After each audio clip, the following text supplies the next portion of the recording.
She treated you like a backup plan, like a maybe, not a priority. And you felt it. The unread texts, the half-hearted replies, the cancelled plans. You knew something was off. And the worst part, you kept showing up, hoping, waiting. But here's the truth. When someone treats you like an option, it's not just disrespect. It's a reflection of how much value you place on yourself. But what if you stopped chasing and started walking in silence? What if you let go and let her feel what life is like without you? This is Stoicism, not revenge, not bitterness, just inner power. Let's dive in. Let's get real. We've all been there. You meet someone, you're drawn in, and before you know it, you're investing time, emotion, and energy.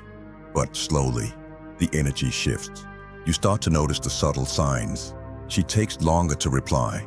She cancels plans more than she keeps them. She flirts with ambiguity, never giving you a clear answer. You ask yourself, did I do something wrong? And maybe you did. You gave too much to someone who didn't deserve it. Not because you're weak, but because you didn't realize your worth. But here's what the Stoics would say. You're not responsible for how others treat you. You're responsible for what you allow. And what you tolerate, you invite. So if she treated you like an option, it's time to shift from reaction to reason, from pain to principle. Here's what Stoicism teaches us. You are not defined by another's attention.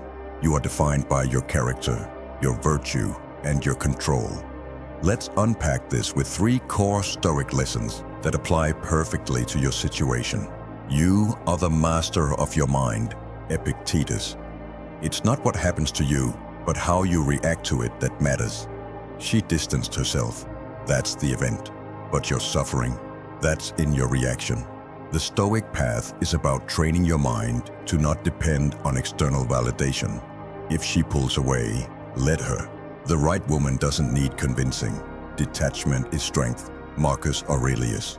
If you are distressed by anything external, the pain is not due to the thing itself, but to your estimate of it. When you overvalue her presence, you undervalue your peace. Let her absence speak for itself. Detach. Not because you stopped caring, but because you started caring about yourself more. Don't chase. Become Seneca. A gem cannot be polished without friction, nor a man perfected without trials. This pain, this rejection, it's not your end, it's your fire. Use it. Level up. Don't chase love. Become the man worth chasing. Let's bring this ancient wisdom into your everyday life. You're reading this because you're tired of being an option. Good. Let that fire burn. Here's how you apply Stoicism now. Step 1. Go silent. You don't owe explanations to someone who made you feel optional. Silence is power. It creates space. And in that space, she'll notice your absence. More importantly, you'll notice your peace. Step 2.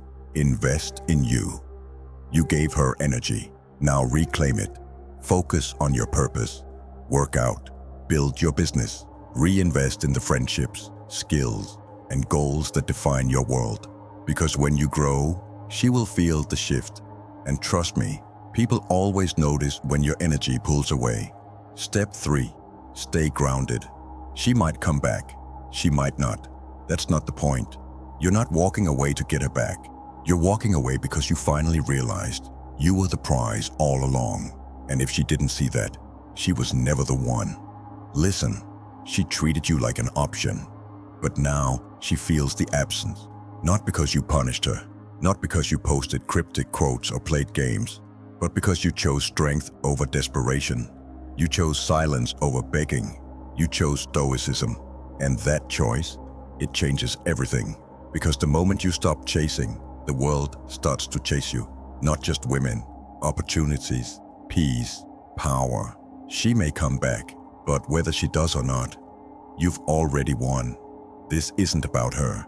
This is about becoming unshakable, unapologetically you, a modern Stoic in a world of noise. Now go live like it.